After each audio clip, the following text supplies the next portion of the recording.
Madagascar, Hotel Transilvània, Kung Fu Panda o La núvia cadàver són només algunes de les projeccions on ha participat Grangel Studio. Personatges animats que tots hem vist a la pantalla i que tenen al seu darrere un llarg procés d'ideació. De fet, durant la xerrada han explicat que abans de presentar com serà la figura final, dibuixen una gran quantitat d'esbossos amb detalls diferents. En algunes ocasions, si saben quin actor o actriu interpretarà la veu, fins i tot intenten inspirar-se en la persona.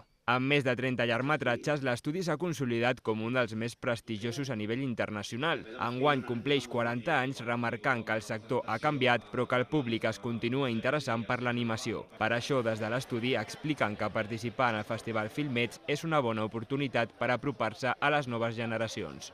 Fa il·lusió perquè aquest tipus de festivals ens recorda quan vam començar. I llavors ho valorem. I nosaltres sempre hem mirat de protegir el jovent que vol començar i si els podem ajudar, fem el que podem. Durant la conferència també han destacat les seves trobades amb figures de primer nivell com Steven Spielberg o Tim Burton. Entre els seus projectes més recents destaca també la creació del Cat, la coneguda mascota del Barça.